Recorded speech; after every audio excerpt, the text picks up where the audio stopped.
This is the I Know Podcast where we're all about healthy debate, honest conversation, and talking beer junk. Information, knowledge, observation. Cockspur rum comes in a range of fun and interesting spirits, ranging from the more traditional fine rum to the innovations of Splash in their fresh fruit flavors. Look out for our next innovation in the realm of aged rums, where we introduce Cockspur XO Masters Blend. There's Cockspur for every single occasion. Just add ice, your chaser of choice, and free up your spirit responsibly. Are we ready? Well, I guess so. This is the I Know Podcast. I-N-O, information, knowledge, observation. Also, I know nothing. Big up a Malik, Kofi. We got Mosey. We got Short Gabby. That may not be doing any work because she is not a very good intern. I'm just kidding. We love you, Short Gabby. Yeah, every week. I think we got promote Short Gabby from like intern to social media manager, but no, it's not the time. No, it's not the time. Nash is in the building. Big up Nasha. This, I think I would have said this already because we're gonna put it in. But this podcast is brought to you by Cockspur Rum. Free up your spirit. And speaking to somebody with the Holy Spirit living in him right now, we have Mr. Jaicko Lawrence. Yes. First of all, I appreciate you calling my full name. Yeah. Because a lot of people still call me Jaicko. Wait, what did you say? But Jaicko Lawrence. But Jaicko is your That first my name. Yeah. Right. Jaicko is my first name. Right. And Lawrence is my last name. But my stage name was just Jaicko. But Before. Like Do people call me Marcus. you- People don't call me Marcus. No, like people don't call me Marcus. Somebody just say Marcus. Yeah, I get it. Yeah, but people that call you Jaicko like this, like they kind of disregard your last name. Yeah, and also too, it refers to an older version With you. of that people know already. But it's still you though. It's still Yeah, Jaicko. of course. Right. But Agreed. that was before you were baptized in. Yeah, no, it doesn't have anything to do with that. Oh. Like, it's like, okay, like, if you're introducing me to the world Right. as that person, Right. a lot of people say, oh, Jaicko, Right. right? So I appreciate you The doing Jaicko that. Lawrence. Yeah, Okay, cool. Because a lot of people don't get that right. The reason why you're here, Jaicko, is because everybody in this room remembers the time that you were the guy. It was Rihanna and you, right? I think I would be correct in saying that they were, like outside of soca, they were the only ones that were really. Chantel was there at the They were time actually too. quite- Everyone calls people Livy Frank. How? I mean, Oh God! But I There think are other people, but I get it. right. Right. To be completely honest, there were many others before me. Were there though? Yeah, absolutely. From our generation. If we're being 100% correct within our time frame, I would say let's even go back to Rupee. All right, I don't know what As being Rupee the really did. first no artist Rupee got a deal? to really make it, or to really make a name. Oh, but we got an international signing or something. Yeah. I would say it would be International signing, but I was still in Right. soca. But Right. I mean, But mm. Rupee still did break waves with. Yeah, for Oh, sure, for for sure, sure, yeah, for yeah, sure, sure. for sure. Nobody can't tell that. Right. For real. But the point is, you had your moment. And I remember when it was just Jaicko. But before we get into that, a lot of people that watch this podcast are unbelievably young, right? So they may not be aware of you. I heard somebody say that watches the podcast that they don't know what Keeping Up with the Joneses is. That young. That don't make no sense. 2011. Sorry? That young, right? That's not you're not sheltered. I even no. But we are not that young. We all that young. I think we are at the cusp of old. Y'all. Y'all. But you could just give a bit of your credentials and and your history, quickly. Well, I started music at a very young age. I would say I started pursuing music, I guess professionally, maybe when I was around, I'd say maybe 11, between 11 and 13. And then throughout my years going to school, the good thing is that I always had my dad. My dad was the person that really was instrumental in, I guess, birthing, me becoming all that I could be at that time as far as my, musical ability. So yeah, from 13 to 16, I pursued music really heavy. I spent a lot of time after school going into the studio, recording demos, and I worked a lot with producers from Barbados, producers and writers from Barbados, like KB Sharp, guys like Stevon Q, Okay. guys like Rookie Blade. I know who's that. You don't know those names? Nah. Yeah, those are legendary names. Okay, say it. For real. Mosey, you may know all those yeah. names. Yeah. So I worked with all those guys. Anthony Lohar was like the Yeah. first person to ever record me. And that was like at 9 years old. So really, it started when I was 9. A bad fellow to be cardio at night. Yeah, no. Lord, serious, man. Yeah. But you had a popular song. Oh yeah. Right. So fast forward now to 16, 17, where it became like really real. I started to get a lot of international attention, and that led to me, landing a major record deal. Then Oh Yeah came out. When Oh Yeah came out, I toured all of US, parts of Asia. I didn't do a European tour, but I just remember traveling all of the US with that song, performing that song, and it actually really became a huge song here in Barbados. A lot of people knew me as Oh Yeah. Funny enough. Oh yeah, cool it, man. Which became a bit monotonous. Yeah, and annoying. I can see that. Then they a party song. Yeah, annoying. Oh yeah. Ironic. That song, I ain't gonna lie, Jaicko, boy. After the third time I hear it, boy, that was one annoying song, my brother. I mean, I was like, I'll be on the way to school, like when my mother should be driving, I'd just be like, let me just drive me this car right now, because if I hear this first verse, bro, me and you both, bro. Oh my gosh, both. jeez, but it was huge, though. Snoop jumped on the remix, didn't he? Yeah. So, a whole Snoop Dogg. Yeah. So what had happened? Honestly, what had happened was, and I guess we could get more deep into it as we continue to talk. Well, as a matter of fact, before we get to the remix, how far up the Billboard charts did Oh Yeah get to? You remember? It did not get on the Hot 100. Right. But it was. I don't even want to say the wrong chart because I don't even remember. To be honest, I do not remember the chart position that it got to on the rhythmic charts, but it never got to the Hot 100. But it did make it to a part of the Billboard chart, which is a cumulative of many different charts. Okay. Gotcha. Right. So you were saying about Snoop. Right. So when Snoop hopped on the remix, actually I did 2 remixes. I did one with Snoop Dogg, and I also did one with Vybz Kartel. What? And Black Chiney. What? Yeah. Are you serious? Yeah, you can Google it. It's Jaicko Lawrence featuring Vybz Kartel, produced by Black Chiney. So back in those days, to have a Black Chiney remix, like Sean Chantel did a Black Chiney remix, and along with many other artists. So that one was featuring. That was serviced throughout the Caribbean, like Jamaica. Regional penetration. Jeez, on. So when we did the remix with Snoop Dogg, what kind of wasn't cool was that it came out after we shot the video. So I never had Snoop in the video with me, and that was a way of, I guess, gaining a new audience. Would he have been willing to like go and be in the video? Yeah, well at that time we were actually on the same label. You were signed to where? Capitol. And he was also signed to Capitol at that time. So did you actually meet Snoop Dogg, or was? I never met Snoop. Oh, okay. Never met Snoop Dogg. You never smoked with Snoop or nothing? Nah, somebody probably sent him a really big bag. Yeah. You know what I'm saying? He probably did it for a favor. Yeah. You know what I mean? But he probably went in, what I gotta do today? Oh, this kid Jaicko, yeah, man, he needs a little 16, man. Yeah.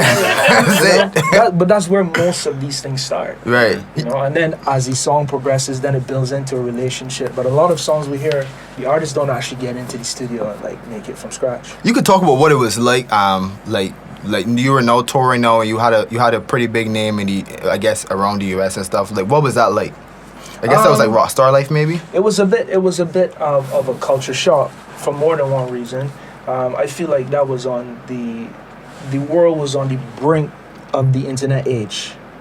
That was like right when Soulja Boy was like killing it with the internet. That was 2007. So I had not, even though at that time I was still very young and into like what was popular culture, I had not been fully immersed into that. Hey, I'm on social media. But the internet wasn't really that way back then. But you understand what I'm saying? Yeah, I get it. It wasn't. Sure. But for people like Soulja Boy, who made it completely popular to be like that was like the motto, especially for kids like me. Right. That was like the motto. So that part of it, I wasn't comfortable because at that point I was like a young kid from Barbados, saying that I was about all these things, but still yet to experience them. So you were advised to do what Soulja Boy was doing by your label? Yo, when I would never forget it. I went into the label one day, and they gave me a little camera. This was in LA? No, this was in New York. Right. They gave me a flip camera. They said, "Look, take this." A flip camera. Yeah, you remember the flip camera? They said, "Take this." I was like, "What do I do with that?" Film yourself. Put it up. People want to see stuff. Just do it and upload it. People love it. And I was like, I can really see a white man in the business suit. And I couldn't relate, but look how times have changed. Exactly, they saw it coming. Everybody's like this, hey! But then, like, that's why I feel like that was on the cusp of the change. Right? So, that aspect, there were aspects to it like that were very new for me. Right. And it was like jumping into cold water, but, you know, I guess as things started to develop, I got a little bit more used to what that life was really like. What are other things that the label would have like requested from you? Because I hear labels are quite demanding for what the artist should and shouldn't do. So did they ask you to do certain other things too? I mean, of course, at the end of the day, it's a business. Right. You know, they invest in a brand or they invest in a product, and at a certain point, that's what they see you as, a brand or a product. So if they believe that the brand should be taken in whatever direction, I guess at some point they do have the right to suggest, or in some cases demand, where things should go, whether it be the way you dress, whether it be the way you carry yourself. You become subject to all those things. But even deeper, I hear that, like, for example, the labels will like ask you to fake certain things and like, you know, manufacture relationships. Yeah, manufacture relationships too and all that stuff. So like when I hear that, I guess I never really spoke to anybody that was part of a label. Yeah. Did they ask you to do that stuff too? Absolutely. Absolutely. And I thank God that I had my dad with me. Honestly, because my dad was always the person be like, no, man, my son's not doing that. Right. No. In fact, that sounds like Phil. Absolute fact. I can't lie. I would, if I lie, I die. I remember when we were on the set of Oh Yeah, the guys wanted me to pull the young girl's dress. Wanted me to pull it. And my father was just stop. Listen, my son is not even 18 yet, man. He can't be pulling the dress. That's mad. I was like, all right, man, we gonna let it live. And then it never aired. I actually did do it, but they never put it in the video. You said you weren't 18 when that happened. How old were you when all this was going on? I was like, I probably just turned 17. So you just left school? I didn't even finish school. I didn't finish school. Okay, like your dad was comfortable. Yeah, this seems like an area that's very like, you're very interested in. Your father was actually interested, like, putting out of school. He knew, he invested so much time, I guess he knew your talent was there. He just took you right out of school. Yeah, I mean, at that point, I knew it was something that I wanted to do. And both my parents supported me. You know, I mean, again, if we fast forward now, that doesn't seem as much of a crazy thing, because there's so many different avenues that have developed over time. Yeah, that, for sure. You know, where like not that school is not an option, not that school isn't important, but essentially what school is a place you develop who you are as a person, and then you transition into real life. Right. You know, I had that opportunity presented to me where it's like, okay, this is what your real life would be like. So I guess took it. Exactly. We all say, yeah, let's do it. And I guess dad acted as manager. Yeah, my dad was more than just a manager. My dad was your dad. My road manager. My dad was my dad. Yeah, and you know, he was very instrumental in getting me there, and very instrumental in keeping me. Right. And keep you grounded. Yeah. Yeah. Right. Yeah. Right. Yeah. But going back to about the manufactured relationships, I remember you told me that there were relationships that they asked you to manufacture, and you just were like, "That's absolutely ridiculous." Yeah. One of them being that they asked you they wanted you to like say that you had a crush on Rihanna or something. Yeah. Yo. So, no lie. And I guess this podcast is a place where you can say. Yeah. You talk these things. Talk things, dog. I was asked at one point to. I don't think I'll ever get in trouble for this because this is true. They had asked me to fake that I had this really huge crush on Rihanna. And I was opposed to that because at that time, me and her brother were really cool. And I felt like it would be wrong for me to Is this Rory or Rajat? Yeah, Rory. Yeah, me and Rory were really cool at that time. And I was like, there's no way I'm going to do that because that's my boy. Yeah. This is sister. And they wanted me to tweet something saying that, and because it stirs attention. Right.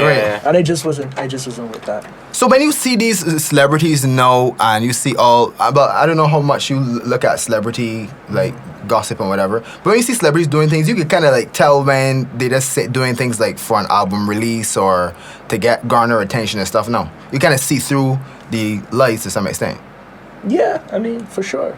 Definitely, you can tell when things are manufactured, but at the same time, I think to a certain extent, people believe it's also real. Yeah. I mean, they themselves believe it's real life. Yeah. Like when Katy Perry and Rihanna are best friends, I thought that was. Like, come on, That dog. was Like, real. come on, bro. But they were sitting next to each other. Come on. You see that whole Drake and Rihanna thing? I question that every time I see it. Come on. Yeah, I question that too. I just seeing Drake's persona. Drake is one of those guys Wait, that. Drake though. Huh? Wait, Drake. I even like question wait Drake is the real Drake. Soft That's man true, 'cause he's or the I think Drake is. bearded Drake. I think Drake is soft, but he got the beard because he's soft. It's like You think so? that's a branding thing. That's Nah, you're laughing. I honestly Yeah, I think honestly Drake feel changed so. tremendously when he got a beard. Yeah. If you and I went to school together, Mm. we would be really cool friends in school. But perhaps if we saw each other in the supermarket, it'd be like, oh hey. yeah. Yeah. That I feel like that's a part of human nature. You know, you're in the same circle, you're around Yeah. the same people all the time. You foster relationships. So I wouldn't really necessarily consider that to be fake, or you know, I couldn't call it. But I mean, they were in a relationship. But the way when you see them, like even when you see them performing songs together, it's like The chemistry is that chemistry in there. Yeah. But to go to what you said though, Kofi, about the beard, that's like how when you got locks, your image kind of changed. Exactly. I think he made a conscious decision. I am the soft man. This beard can make me look more rugged and masculine and that kind of thing. I'm saying it's because me. But isn't that okay? Well, there you go. And that's a part of human nature. Yeah. I had to get a beard. That actually made me laugh.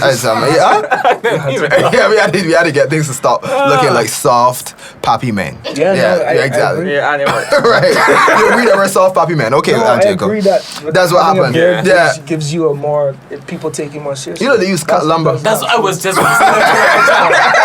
You know they use cut lumber, I've though. heard that for a very long time. You know you cut lumber. Yeah. I want to get back. Like, so you just got Thank pulled you out of very school.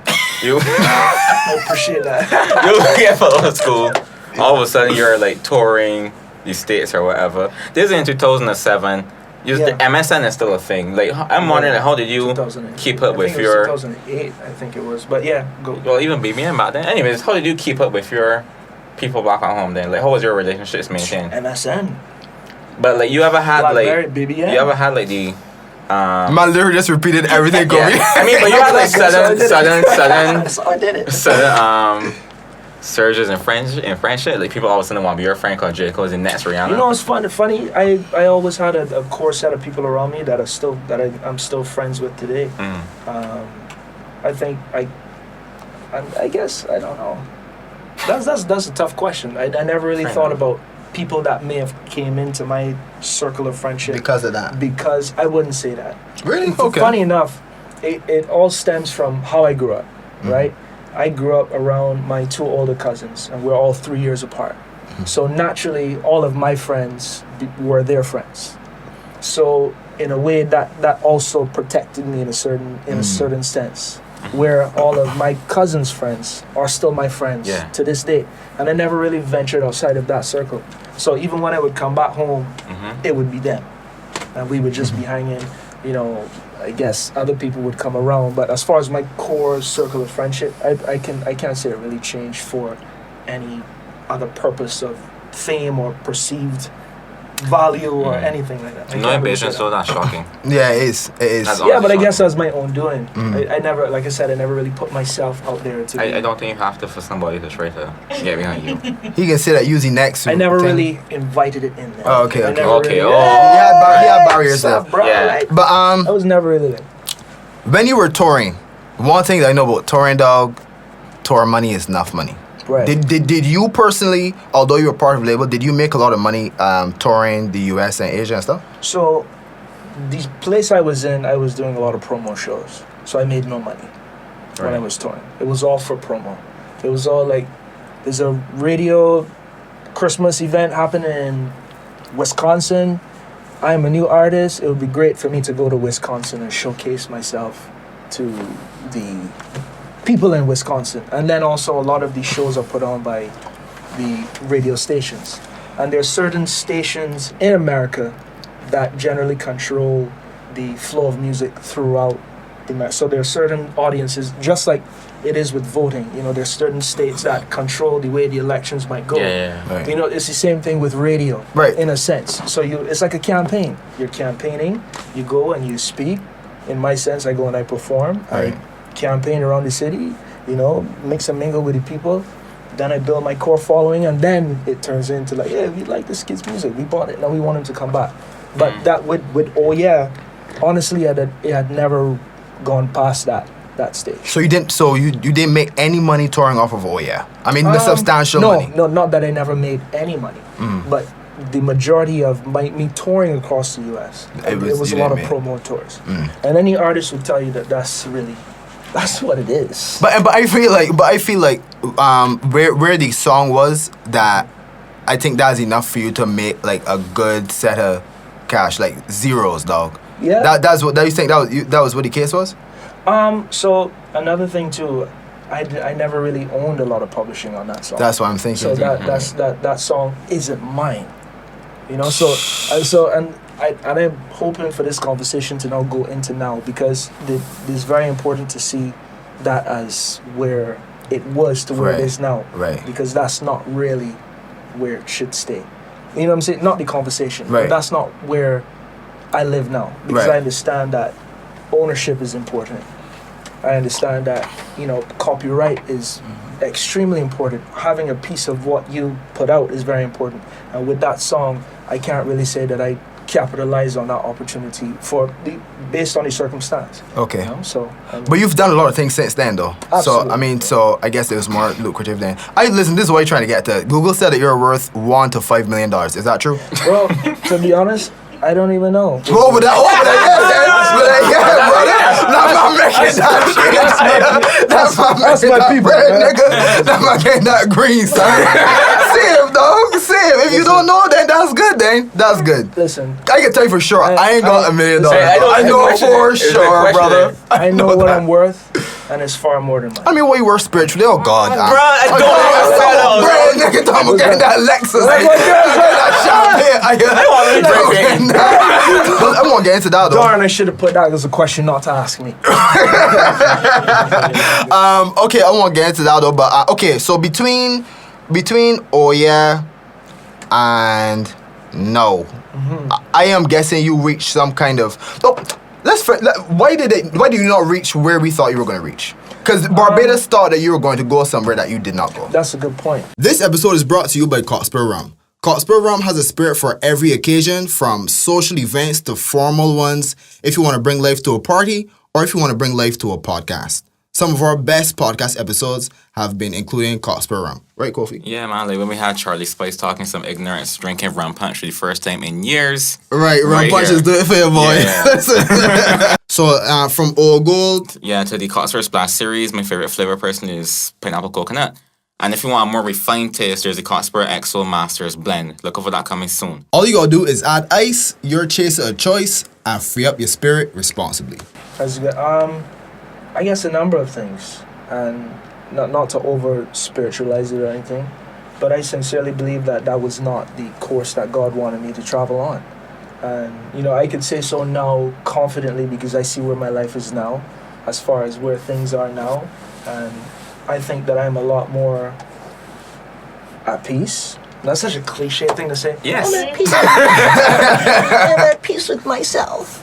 No, but the reality is that that's the truth. You know. But did you ever get some not depressed, but were you ever disappointed because you let people down? Not because of where you are, but just because of what people thought. Yeah, absolutely. There was a time, because at the end of the day, Barbados is still my home, and how I'm perceived as a Barbadian is very important to me, or any other person that takes pride in, you know, the people that are rooting for them. So there was a point in time, yes, that I did battle with that sense of disappointment, of not reaching where people perceive me to be. Right. So absolutely, absolutely. And I find that's normal. I would even though you're comfortable with yourself, just knowing that people are walking about saying he's Jaicko Lawrence, no, he ain't Jaicko. Right. You get what I mean? But that's great. That's awesome. Yeah. That to me, that's awesome. You don't let it bother you. Yeah, but what happened though? I like that. What happened? No, seriously. Honestly, I'll tell you what transpired. What really happened when Oh Yeah didn't really take off the way I thought it would. During that time, I also really developed I always had within me the skill of songwriting and producing. And as I had mentioned, within that setting, I'd never really had the chance to explore that or to embark on that journey. I actually started making beats. You know, that was a passion of mine that I'd never really had that opportunity to fulfill within that setting. So there was a time where the label in itself started to reorganize its structure, and a lot of people left the company. Right. So when that happened, I said, yo, this would be a good time for me to, you know, figure out how to do things in a manner that is best suitable for me. So Capital and I essentially, we dissolved the relationship, and I decided that I wanted to use that time to develop myself as not only just the singer that people knew, but a producer and a songwriter.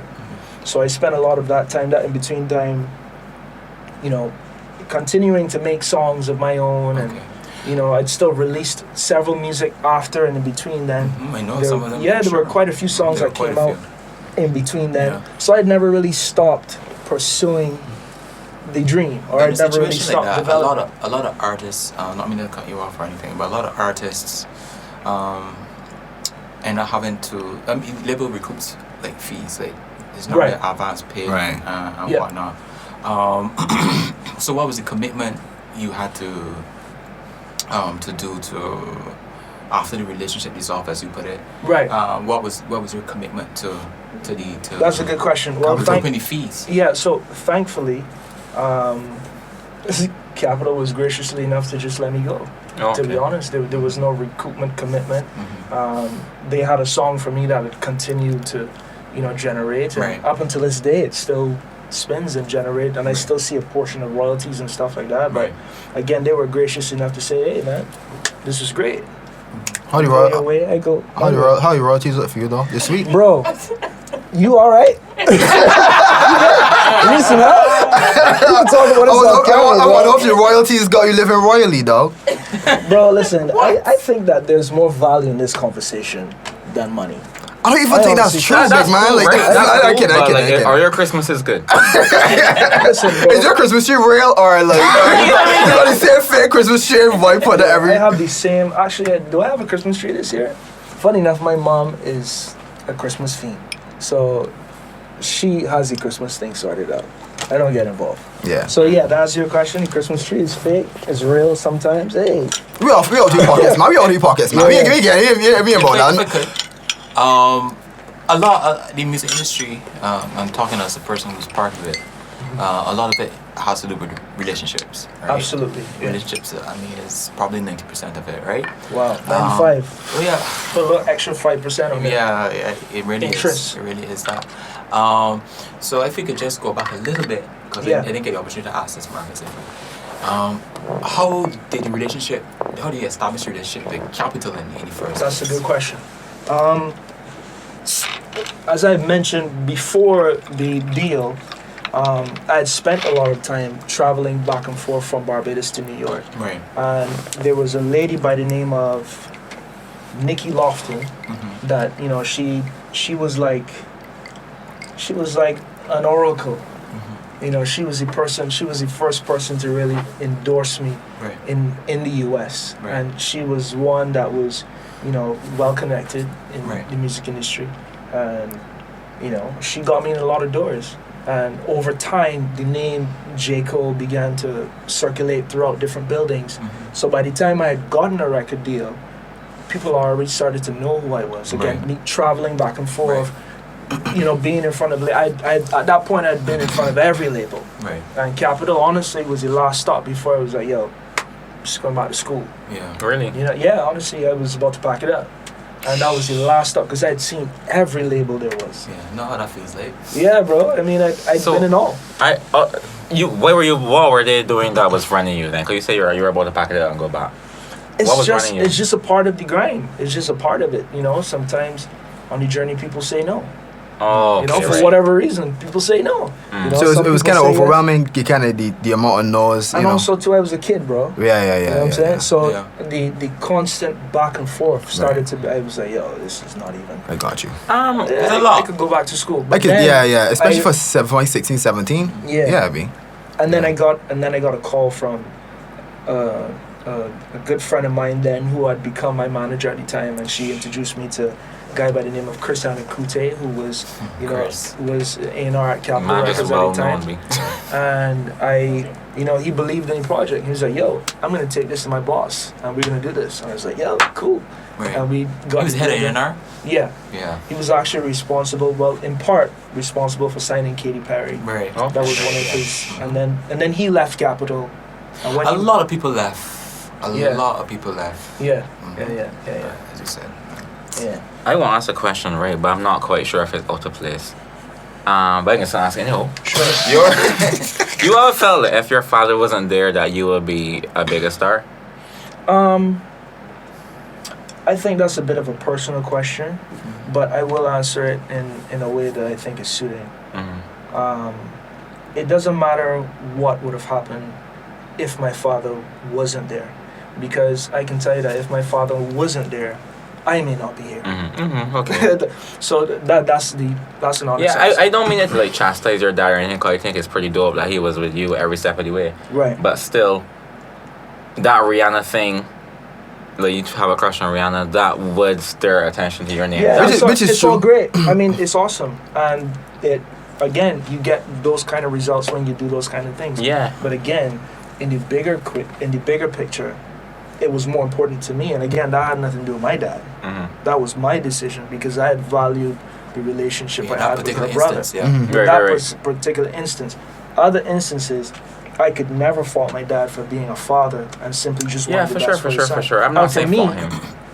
And for me, I think that's the most important thing, Mhm. regardless of whatever the outcome. Because again, if anybody in the presence of, if I were a dad, and anybody's allowed to take advantage of my child in the presence of me, then I'm doing a disservice to my child. Yeah. Because it means that somebody else could take more and more and more, and then what happens? So generally then, Yeah. is there a place for parents in that kind of role? It's a sensitive role. Yeah, Is there a place for parents in that role then, in your opinion? I think there is a place for parents.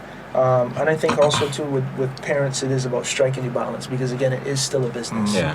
And that's the ultimate truth. Yeah. And I think it's all about establishing healthy boundaries, establishing roles. Because I do see where in certain instances in business, just as a business person, daddy or mommy, the name daddy or mommy is not welcome in every setting. Right. You know, so I do understand where it could be seen as, and I understand where you're going with that question, where it could be seen as a hindrance in certain circumstances. But as far as a father being a father, a mother being a mother, you can't take away that. Yeah.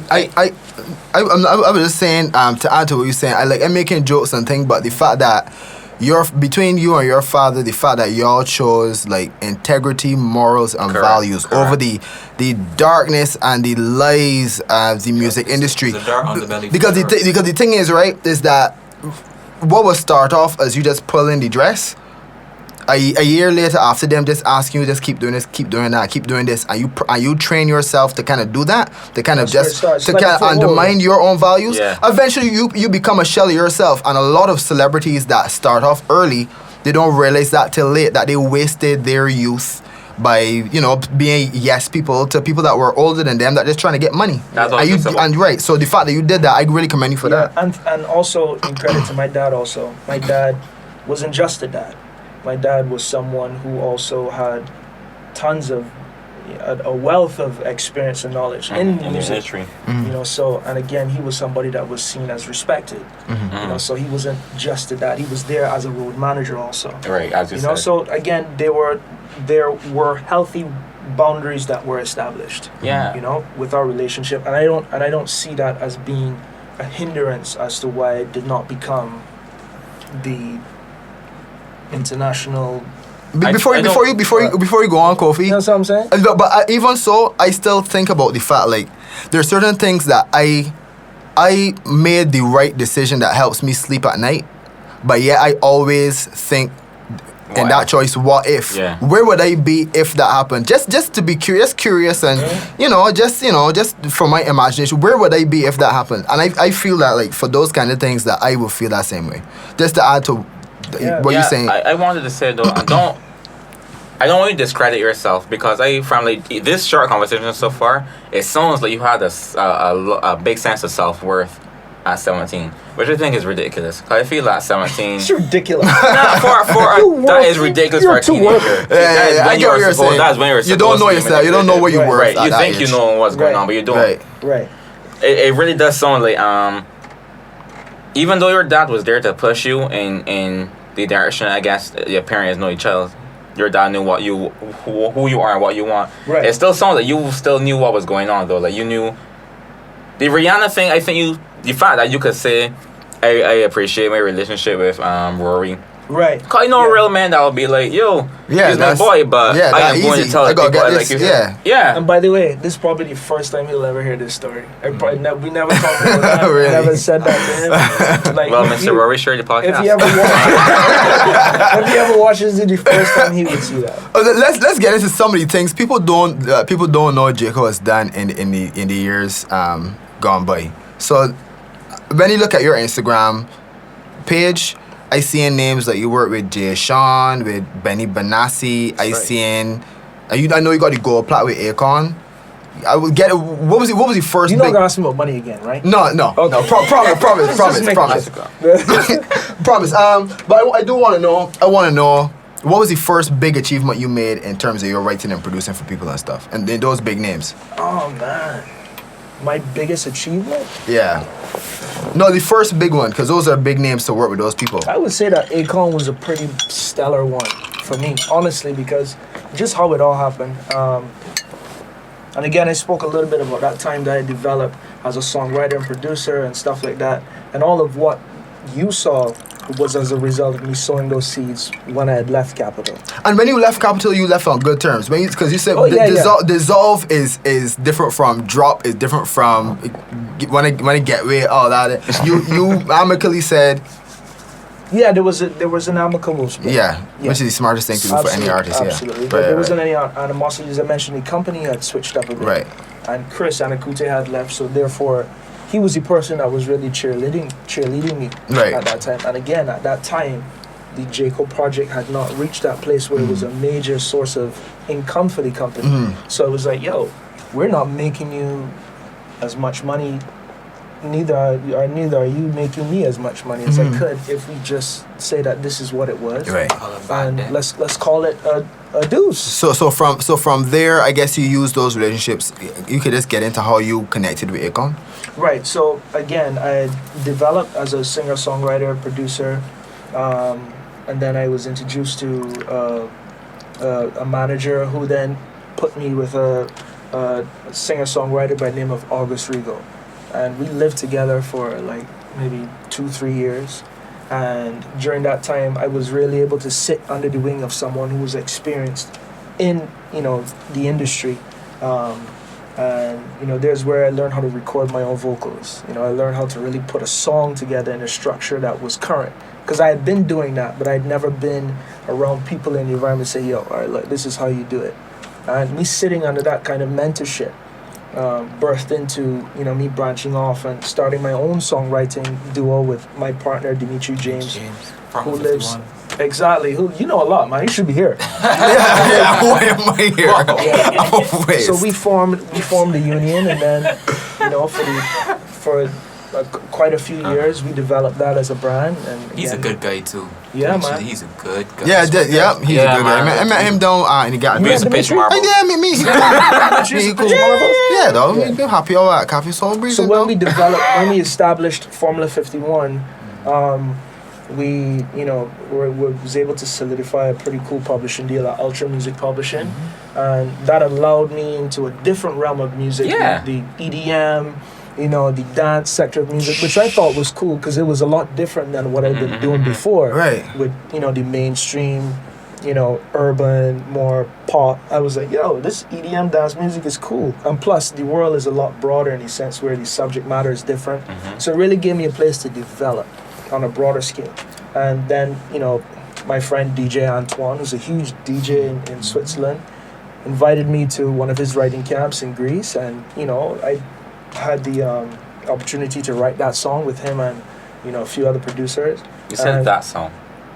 I'm referring to Akon. Oh, okay, Yeah, okay, Akon, okay, then okay. get into that, man. Let me talk. Nah, sorry, bro. I just genuinely did not know what song you meant. Okay. So that song, meaning Akon, Holiday, which you mentioned. Yeah. And when we wrote that song, it was just a song that was going to be on his album. Actually, we wrote it with Sean Paul in mind. And then when I came back home to Barbados, then is when I found out that Akon actually cut the record, and he sent me the demo, and then shot the video, and then the song became. All these things, you never really speak to these artists. So you never spoke to Akon? Yo, I never met Akon. That's crazy. But It's just the music industry is I guess it's strange. I know it happens, but it's strange just hearing it. Sang my lyrics, you know, the guy sang your lyrics, and that's something else. Now, you could talk about the difference between writing for EDM and writing for urban, because I thought that urban. You said that there's a wider range of topics with EDM, but it's less lyrics though, because it's a lot of just fist bumping and yeah. When I say broader in terms of subject matter, right. If you look at, I guess, the music that's what we get, the portion of music that we hear, the Drakes, the Rihannas, the Chris Browns, the Tory Lanez, you name them. Name any current artist right now. There's a specific code. There's a type of sound. There's a type of subject matter. Yeah. That is talked about, and it's very small. Everybody looks for the edgy thing to say, an edgy thing to do. Where I found a place of, being able to express a creative freedom that was more relative to where I was at the time in EDM music, because, like you said, there's less lyrics, so chances are nobody cares about the lyrics as much. Yeah. So all they care about is good melody. But my question is, so how do you know to write for EDM songs? So basically you emphasize more the melody than the words you're actually saying? Honestly, I think the beat is what drives all of that in terms of inspiration. When you listen to a song, when you listen to the intro of a song, you already kind of get the idea of where the song is going before you hear what's on it. Right? So I guess the major difference between an EDM song is, the frequencies in the music are kind of more open. So it kind of puts you in that place, of freedom. But, what I mean? You just free yourself. It puts you in that place. Right. Yeah. So I guess to answer your question is, how do you know how to approach I guess the music is what really guides that. Okay, let me give you a bit more then, because when you listen to EDM and songs like those, it'll be one line repeated 4 times, and then the same line repeated 4 times, and then it would be a chord. That's not all it is, though. Nah. I wouldn't say that doesn't encompass it. But yes, you're right, and that is the case with many forms of music. So my just because people's attention spans are short. Right. So my question is, hook people and you keep them there. Right. So my question that's that pretty general. So the beauty is kind of in the simplicity, right? And the simplicity of that one line that is going to make people free up. But that's just pop music, Marcus. Have you studied it? I don't. Pop music is more let's say in pop music would be 8 bars. I can of course. My translator. You know the guy. You ever say that's just pop music, Marcus. I don't know. Especially with urban though, I find they have a heavy emphasis on a lot of lyrics though. You saying when you're thinking EDM, I think you're thinking about songs like Satisfaction by who? By Swedish House Mafia. I want to know your name. So let me say what I has a lot more lyrics. Music is vast, right? Whether it's EDM, whether it's pop. I don't even like to put genres on music nowadays, because the world of music is so vast. The whole point is that what music does. It's a lot of bleed too. Music evokes emotion. Right. That's music. It brings you to a place. To put into more simple words, the place that I was able to put people in with that Euro sound, I was more comfortable with doing at the time than lending myself to the urban culture. So that is where I was able to build relationships and find success. Yeah. Okay. And I was cool with that. Yeah. Okay. I find it very interesting when songwriters happen to be very. The lyrics are simple but potent. Say it would be a very good hook, which would be 4 lines and then get repeated. But that 4 lines is what makes the entire song. Yeah. Right? So the ability to do that as opposed to doing, I think what you used to do is kind of like a singing, rapping kind of thing at one point in time and stuff. I find it to be very, like, you have this much bars, you gotta catch them at this much bars. In a 16 you give in, right? So I find it interesting. Also, to add to your point, when you mean something, you can say less words. Or when you're really trying to say something, there's less words you have to say. Like if you say, I love you, Marcus. Right. Mom, Marcus, you know how much I love you because, but that's to emphasize my point.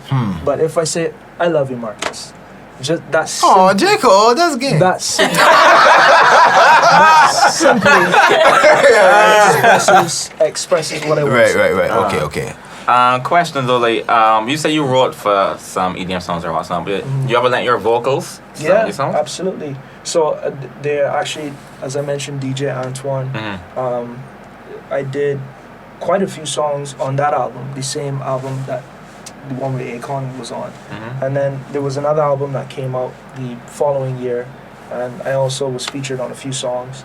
And he just released another album in March, and I was privileged enough to do 4, maybe 3, 4 songs. How do we never know these things?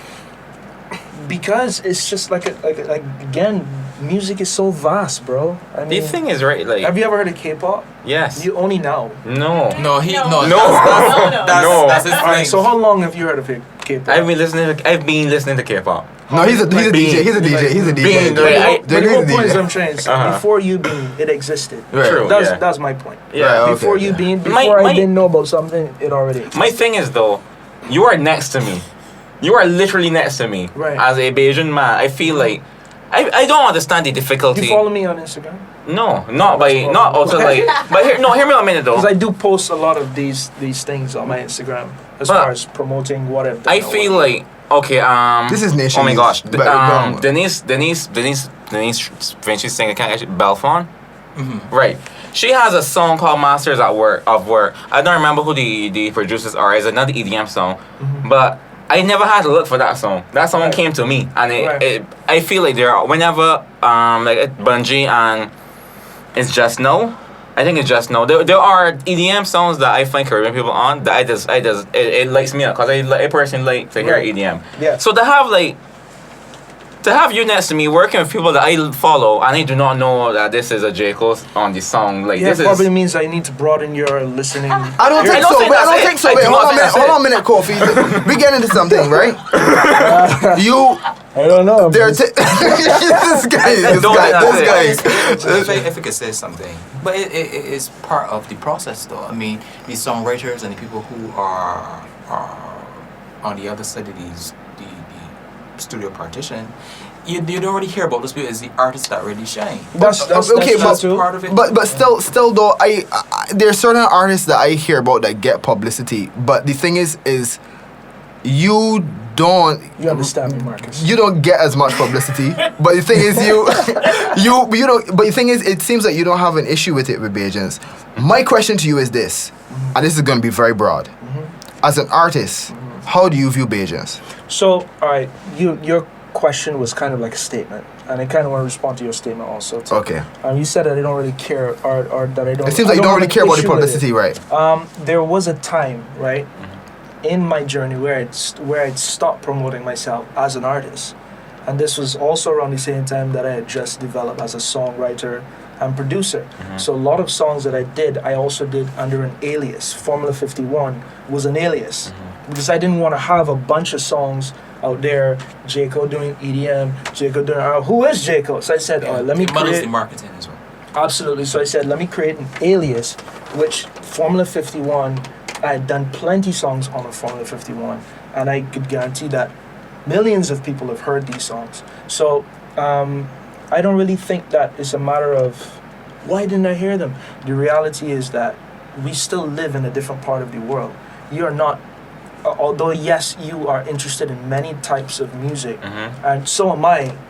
There was a place that I had to go to discover that, So there is still a world of music that is yet to be discovered. I just happen to find an interest in tapping into those places, not only for the idea of being able to express myself, but also from a business perspective. To me, it's great to broaden your thing. You know what I mean? I'm not just about caring as whether or not people hear my voice or not.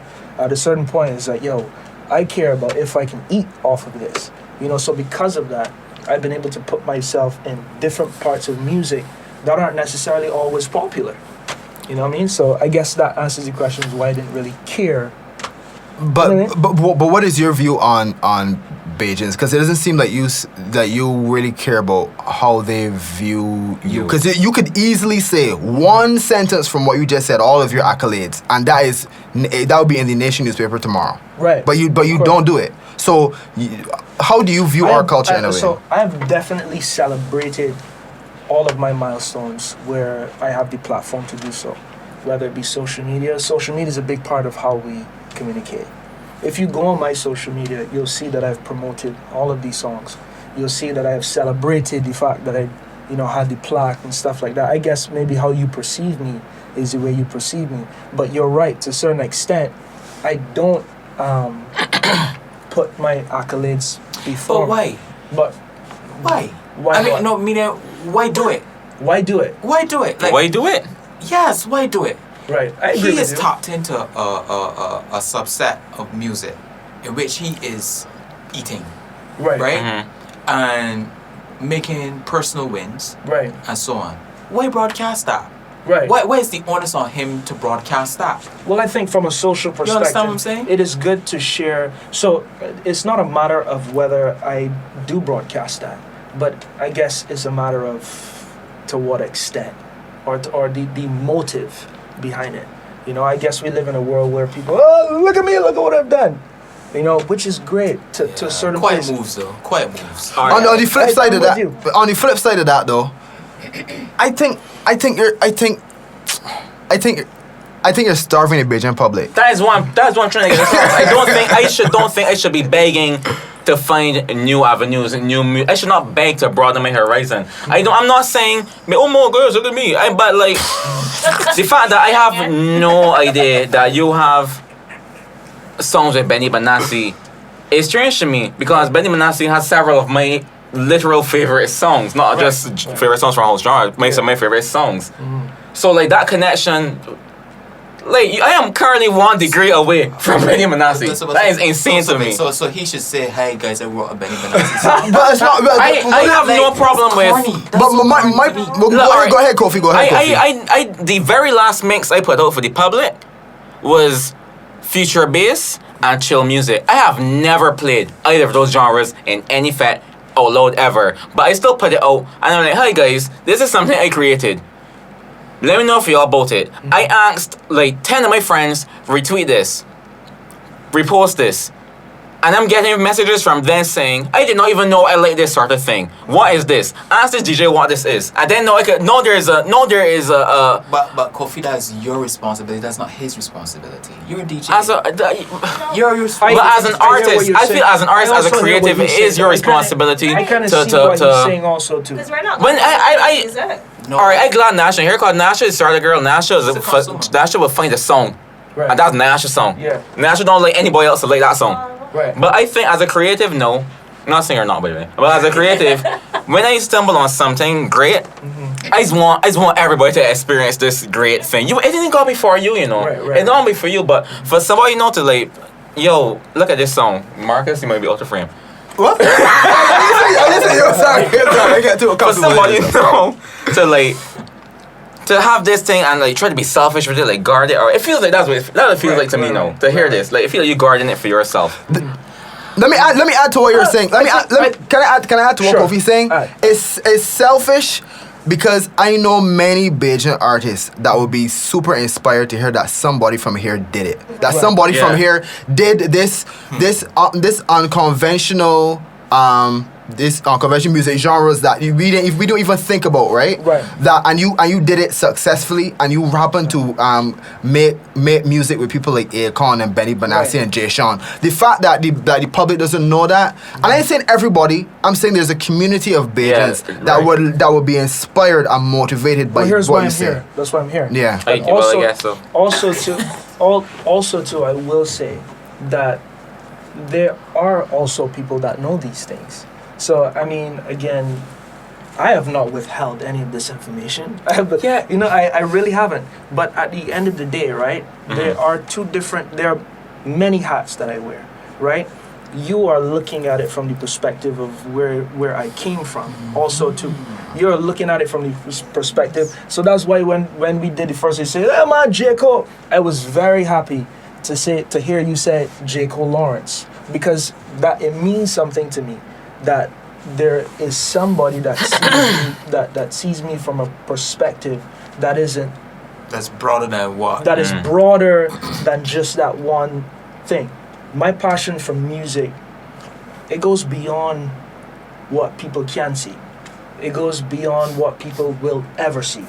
So at a certain point, my duty is not to showcase my accolades, because every day I wake up, that's my greatest accolade to date.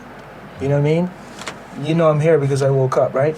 So like, not everything you see, not everything you see is important either. All right. You know what I mean? Wait, can you explain that? Pardon? Can you explain that? Not everything you see is important, because I believe that also we live in a world that is charged by what we do, our performance. We live in a world and a society, also in Barbados, very charged on what we do. I put myself in a place where I did not allow that to affect my development as a person, right? And that's the place where I found my freedom. Simple. Also, I never, in any form or fashion, if you go on my Instagram, bro, if you follow me right now, you might just be a little bit more in tune as to what I was doing. I want him to touch as simple as that. Follow me. Right, I want to touch on Mosey that. Right? He knows. Because it's not like... It's just that you didn't know. My thing is, right, I'm not like getting at you per se. No, bro. I appreciate everything you're saying. What I'm getting at is a lot of Bajan artists, and I can't even group you with them because it's a completely different vibe, right? Right. But at the end of the day, a lot of Bajan artists seem to think that when they post something on social media, the world knows. You ever spoke to a promoter of anything, like anybody with a brand, that seems to think that word of mouth is all they need to do? Right. They do this one set of advertising, and they think that that's it. I have a problem with a lot of Bajan artists like that. So then to hear know that you are doing all these dope things that I personally know I would enjoy, like I can follow you before we leave here probably, because I want to see what else you attached to. Right. But like, great. If you weren't here bro. if you were not next to me, that ain't happening. Right. If you were not here. So that's the beauty of why we're here, bro. That's the beauty of why you have the opportunity. So like you are saying, you are not complaining, but you're saying I never get a chance to see what it's what's going on. But here you are now. Yeah. There's beauty in the moment right now. But how much of these things do you do though, Jaicko? You don't do many speaking engagements and But you know stuff. the truth is that we've only now really developed. You've only just started this thing. Yeah. You know what I mean? There hasn't been. We've only now kind of woken up to what the real world is like. You know what I mean? In a sense, because this is the first time you're doing this, right? Yeah. So, in a certain aspect, this is my forum. Okay. So I do embrace this because this is the place where I share with people. Before we turn the camera, he's like, man, I'm really excited about this interview because we can really get a chance to get people to see what you really are. And I appreciate that. That's why you're here. Yeah. You know what I mean? Okay. So, yeah. Okay, cool. I stoops because my mind was not far removed. Sorry about that. That stoops was involuntary. I apologize. I just can't help it. That's something that happens all the time, guys. I just. Squirrels in his place. Sir, you was thinking about tomorrow. No. Tomorrow's Thursday. Darn it. So you have basically had, I wouldn't say a spiritual epiphany, but you gave over your life to God. So tell us about the Christian faith. Amen. Christian. Well, a lot of what I just explained comes from that place of spiritual seeking. You're baptized? Yeah. When you got baptized? After Jaicko, or after you were Jaicko, you got baptized? What do you mean? I mean, after like 2008 or so. I gave my life to Christ in 2014. Oh wow. That's when I became a 2013 must have been lit, boy. Wow. Yeah. So again, Yeah. about my spiritual journey, when I gave my life to Christ, is when a lot of these things started happening. Right. Right. It's funny enough, a lot of these transpirings, a lot of these, I kind of had a place where I was able to go into myself a little bit more, right? Which I felt was important for me first, And there's a place in the Bible you read Jesus had to go away and he had to. That's such a weird way to word it, but yeah. No, it is. It's exactly what happened. It's Exactly what happened. He needed to be fed. Yeah, he needed had to reason. receive. So that's what the last few years of my life has been on my spiritual journey. What pushed you over the edge to say I'm going to go fully be baptized? I could say I had a personal experience with the Lord, and this was before Kanye West made it popular. Which we'll get into in a minute, but yeah. But I like you said, I guess I had a spiritual epiphany where the Lord met me where I was at, and I was in a place where I was subjected to the opinions of many people, and I was in a place where I suffered a great sense of rejection because of all the things we just spoke about, because of not reaching the place of success where Barbadians had seen me. So it's like the distance between point A and point B in shortest form is a straight line. Right. And that's how everybody kind of saw it. Right. So me actually living that actually did take a toll on my life. Wow. Right? So, and actually also to being so young. Yeah. And I lost sense of who I was. Actually, I didn't even actually have a chance to see who I was. And I could say that the Lord really began to reveal to me who I was in Him. And I was sold because I was able to see myself now through His lens. Right. And to see that it wasn't just about what I did. That there was more to me than just what I did. It was about that. Then my life became about who I was to Him. So how has your lifestyle changed now? Like, I know Christians don't believe in a lot of things. Right. Right. So This I mean. What is it? No, it is really Sprite. So you don't drink. Is that a Christian thing? Actually, I also believe that, as you go through your journey, things become not so appealing anymore. Okay. So it's not a religious thing. Whereas I don't drink it because I sincerely don't like it anymore. And we didn't talk about this, and I'm sure that this will lead to a conversation. I was in a place also too where I was heavily addicted to marijuana. I did find my identity in marijuana. Oh. And in 2014, that addiction literally just dropped off. I lost it. So I mean, that was all it took. It just took you, I guess, converting to full Christianity. No rehab. Road to Damascus. No, today I'm not gonna smoke. Today I'm not gonna smoke. Write it 100 times on paper until it becomes reality. None of that. It literally just stopped after proclaiming myself as the person that would smoke the most weed. Big yourself for admitting that though. Yeah, for real. 'Cause a lot of people seem to think that weed addiction is a fake thing. No, it's a real. I think substance addiction. I think anything addiction is a real thing. Anything that you use to kind of form your identity outside of what your identity really should be can become addicting. So that was where I found my identity. That's where I found my creativity. That's where I found my sense of value. That's where I found my spiritualism. That's where I found my consciousness. That's where I found everything. So it became my God, And wow, that is so phrase. No, but I did come to a place where, God visited me and said that I am your God, not this thing. Are you one of the Christians that is against premarital sex, or? Absolutely. Are you so you're? Why did you laugh? It's just the The candor. Oh, okay. So you. He was one of them men that's be dealing with this premarital sex against thing. He's married. I'm married. No. Wait. Okay.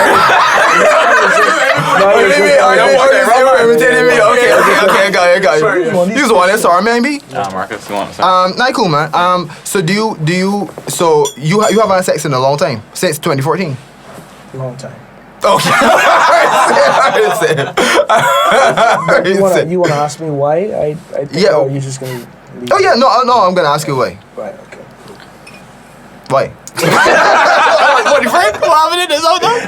Yeah, but you said you were gonna ask me. So Yeah. I was gonna ask you why. So why? So alright, cool. I think, right, people's biggest challenge, and this is what I found with me also, I think people's biggest challenge is understanding that the Bible was not really written to just give you a bunch of rules. Because the Bible, or some people may say, well, the Bible is not even really the Word of God. It was written by men, and men are just men. Yeah. But the reality is that I believe that the Bible is filled with wisdom from front to back.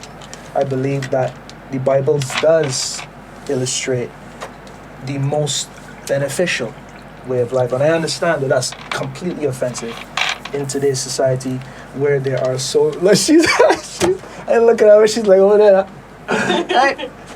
She's catching the Holy Ghost. She is extremely Christian. Yeah, she's Pentecostal. Yeah. But in any case, She's I think that, as I was saying, that is a very offensive thing to say. What? In today's society where people have kind of found their own, ways, and we've discovered many ways to finding what I guess we perceive as the way. Yeah. But I say that to answer your question about premarital sex, right? Right. So it's kind of hard to dissect it through that lens. Right. But when I look at it from the aspect of my experiences, or your experiences, when you tend to give yourself, right? And again, it all comes from being that place where you are valued beyond what the world perceives you as or what you are trained to think.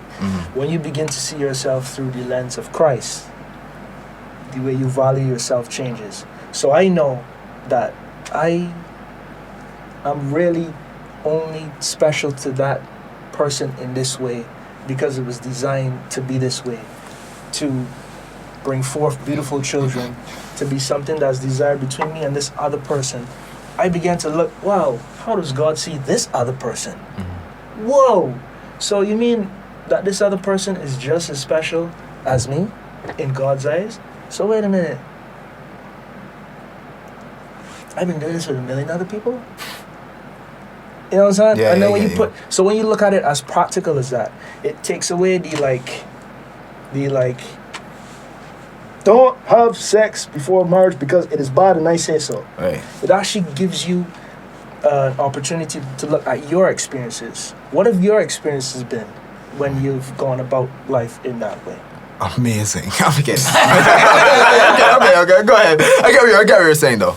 Your experiences have been amazing in one part, Yeah. but in another part, they've also cost you something. Yeah. Right? Oh yeah. And I also believe that when you exchange that part of you with someone, I don't think God is looking at it as like, I don't think God is into the dating game. We look at dating, like it's a means to an end. So how do you resist the urges though? And then on top of that, I know you personally. On top of that, I know you personally. I get some tissue there for my gum, please. You was chewing gum this whole time? Yeah. You was chewing gum effectively. I would have never known. You didn't know? I did not know that. I actually was wondering where you really didn't. You need tissue. I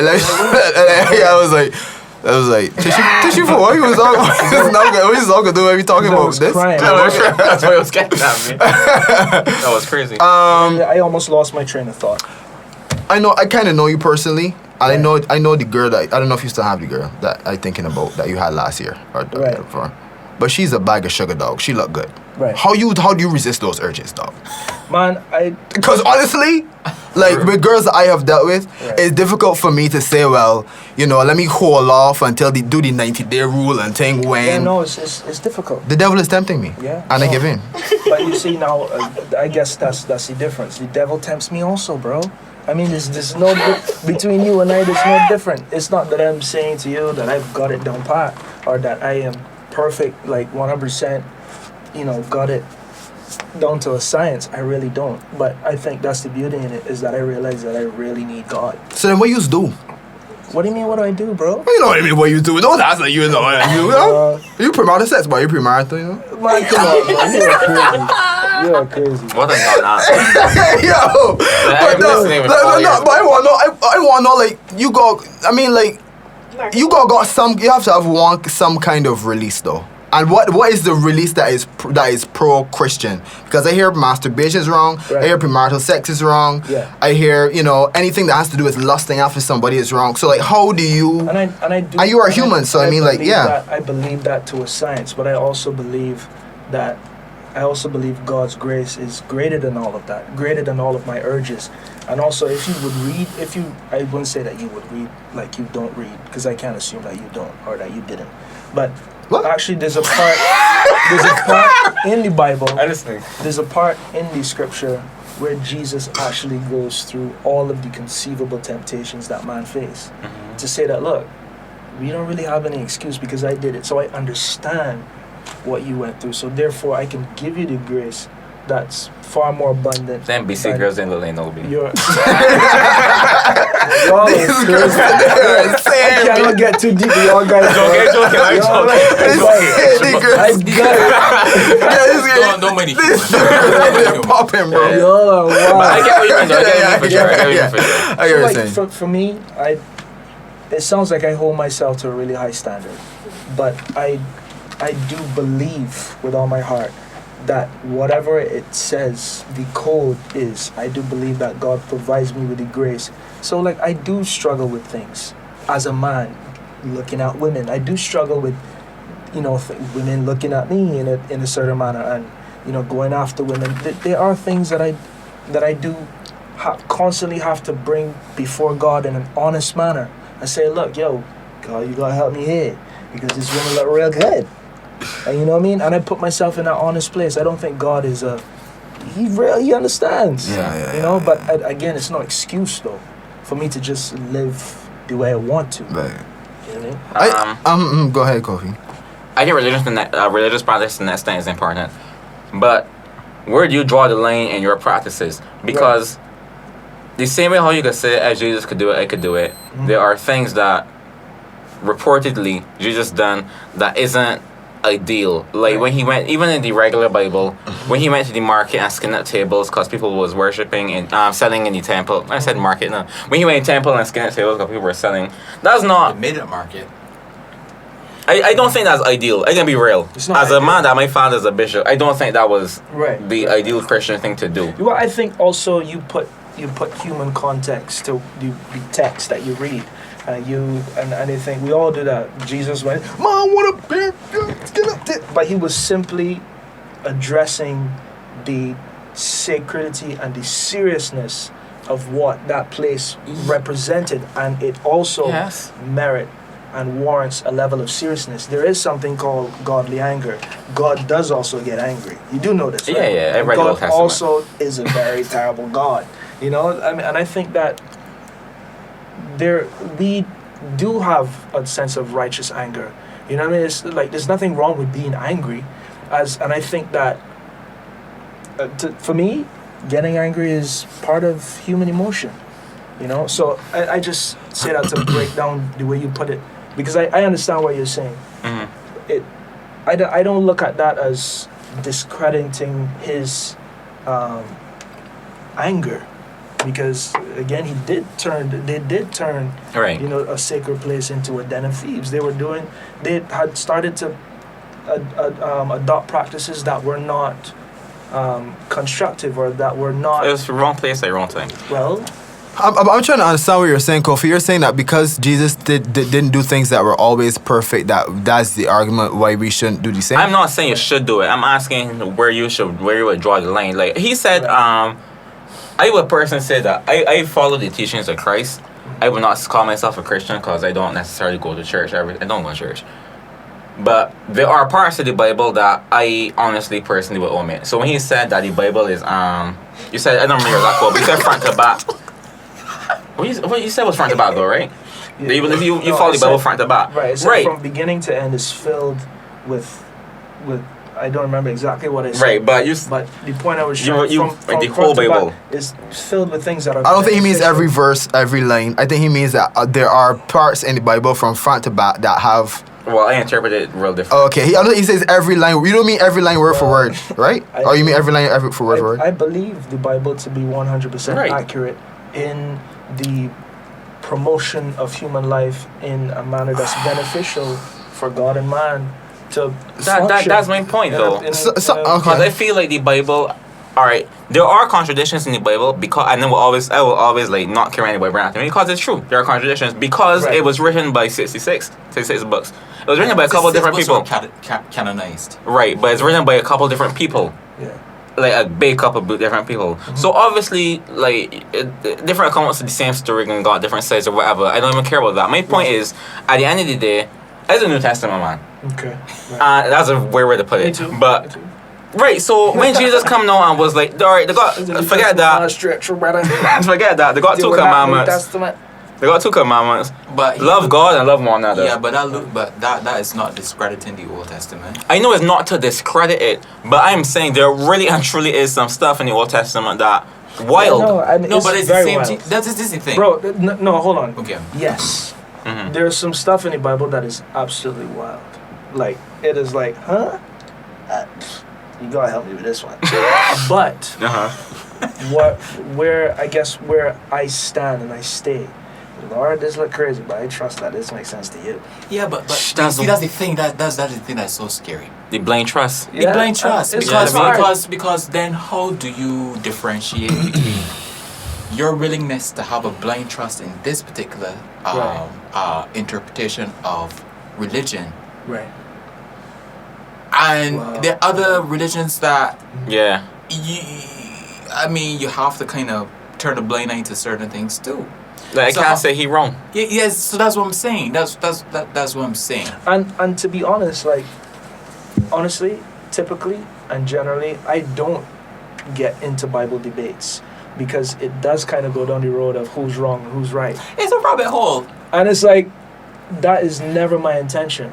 No. Like, purely, I think that love is what conquers all, bro. And, like, to be honest, the mere fact, and not to, like, digress from the Bible conversation, but I think the mere fact that we can sit down there and have this conversation despite what we may believe, to me, that is the Bible in action. I think the portion of the Bible, or that the relevance of the Bible, if I were to take away all of what may confuse me in my quest to find the answer to something, or as I study the Word, as I, the thing that makes the most sense to me, and again, this is a very offensive to say, but that Jesus died so that I can have a reconciled relationship with my Father.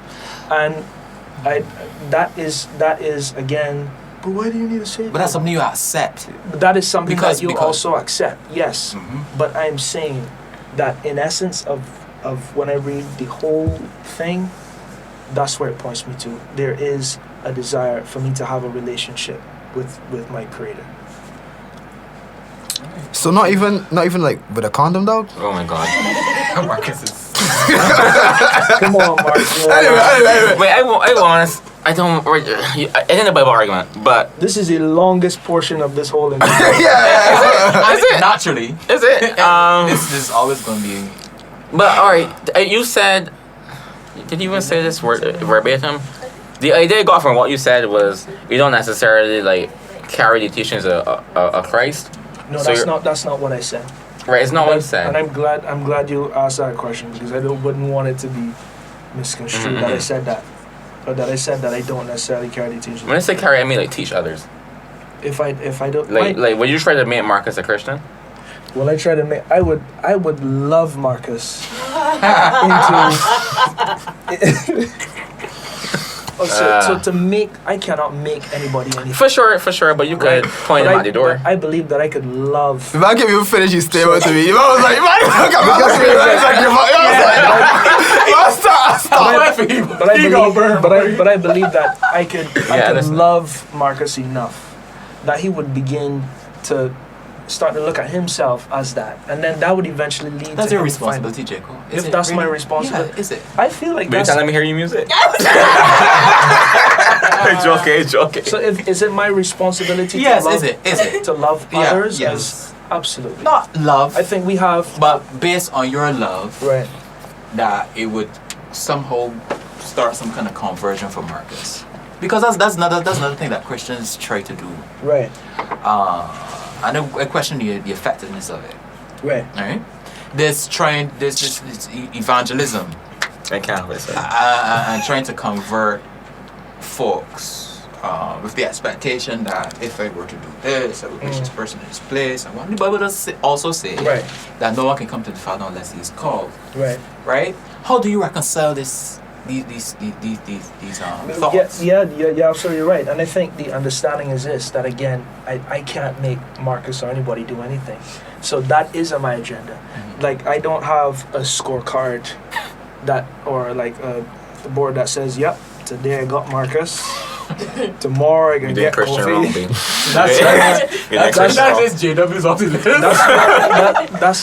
That's not my agenda. Right, So okay. no, you're absolutely right. Mm-hmm. No one can come to the Father yet but through the Son, or unless the Father draws him. You're absolutely right.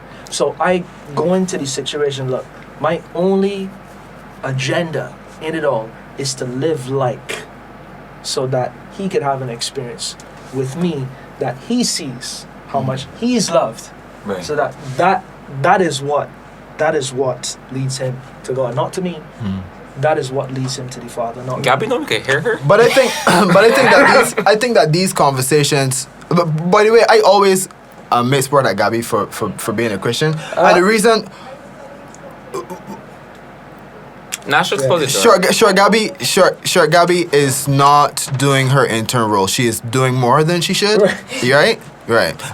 But sure, Gabby, the reason why I always make fun of you being a Christian is because I am a bit jealous of Christians. I'm jealous of the fact that you have a lot of faith. I am. Right.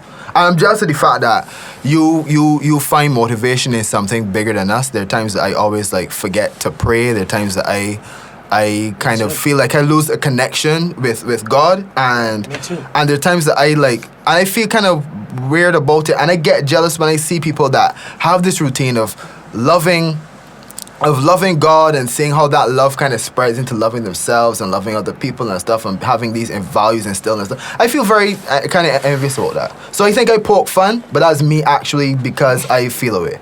You like the little kid in school that like tease your crush all the time. Yeah. So I have a crush on God. So you like, Come on. All right, I guess we can stop saying I guess we things can because, say. like, I don't know what I can say without being turned into something weird. Listen, man. Listen to me. That's Marcus for you. We good. I feel we could rap. But I just want to let you know before we done though, I want people to know more about the layers of Jaicko Lawrence and what Jaicko Lawrence has accomplished since Jaicko, and just actively more than just putting on Instagram. Right. Just a little bit of like, I did stuff and put Barbados on the map in ways that people don't know, and I Listen, I think Barbados, y'all need to respect me.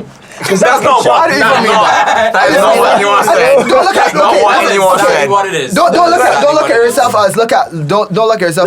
look at yourself as Here's what I will do, and I'm glad you asked. Glad you made that statement, because here's what I do want to say. I am thankful for Barbadians' support, because I do understand also too.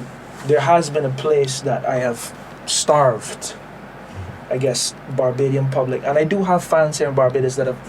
People come up to me every single day. Yo, what going on?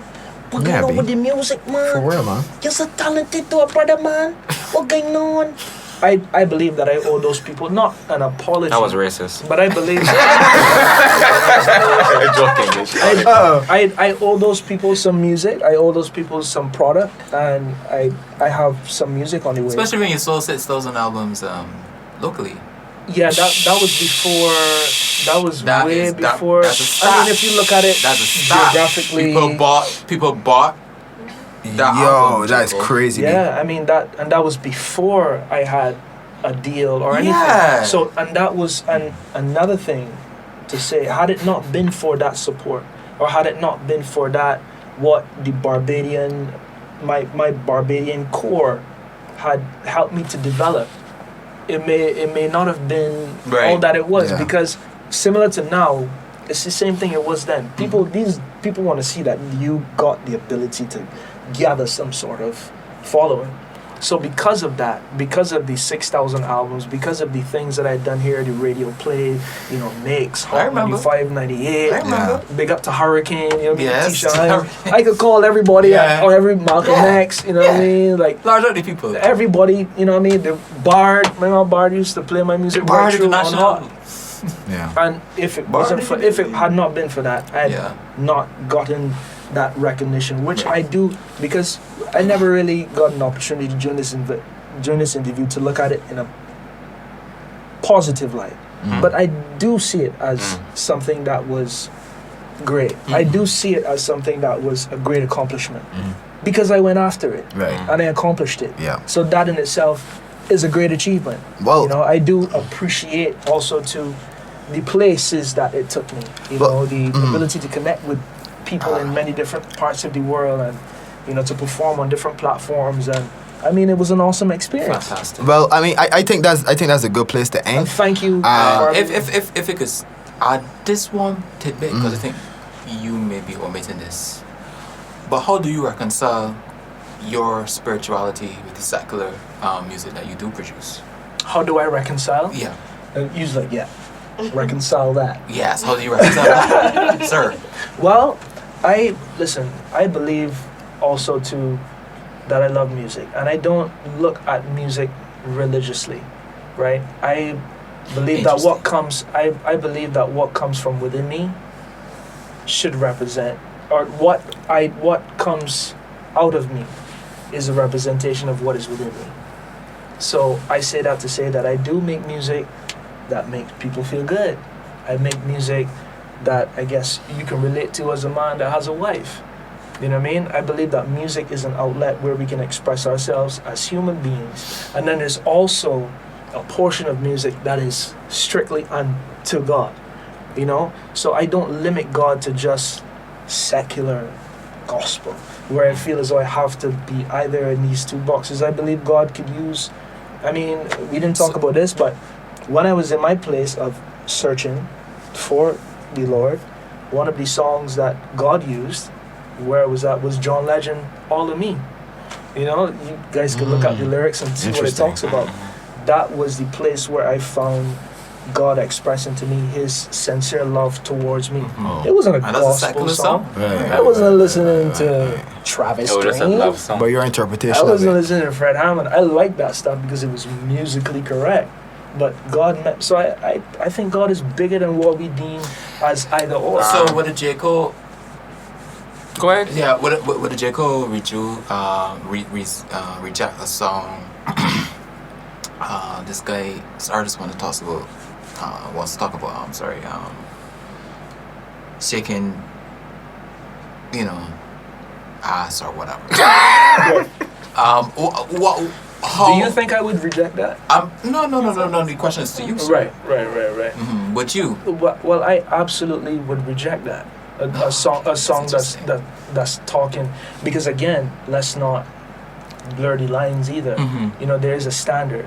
I believe there is a moral standard and a moral code that I abide by. Right. Okay. So not to say that I endorse. Not that I say that I endorse anything. Any artist that would tell you that before they come into my studio, I tend to find myself looking at the lyrics. You know what I mean? I find myself in that place where my moral standard. So there's a filter of your clientele then? Absolutely. Alright, but to be devil's advocate for no reason, there is that one song, "Don't Shake That Booty in the Name of Jesus." I'm just saying that y'all don't know that song? Are y'all going to? Oh, well. That's clearly a gospel song. I know that one. This isn't even a joke. Like, I'm just saying, to be devil's advocate, you could turn anything into a gospel song. Really and truly. I don't know. I thankfully I don't know that song. You don't? That's an old popular song. Yeah. Straight out booty name of the Lord. I don't know. You know that song? I don't.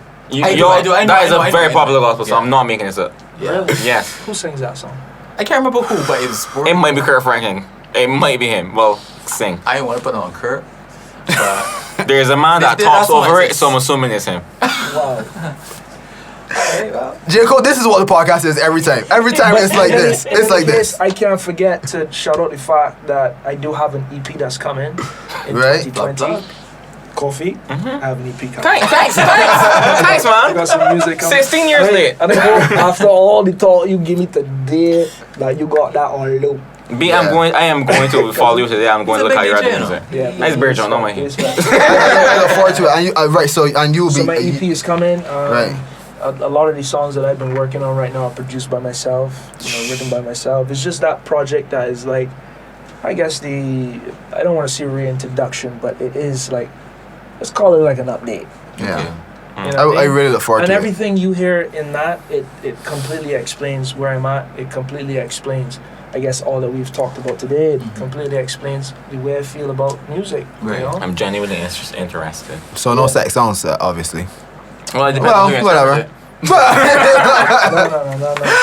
Anyway, Jaicko, thanks for coming through, man. I really appreciate you coming through. I think people need to hear your story, and I want you to look at it not in terms of people need to know what I have done, but people need to know this Bajan was able to do it, and you can do it too. That is what I think needs to be done. That's a good outtake. Yeah. With that being said, I Know Podcast, we out. Thanks for watching the INO podcast, Information, Knowledge, Observation. Be sure to give this video a like and subscribe to our channel. We'll see you soon.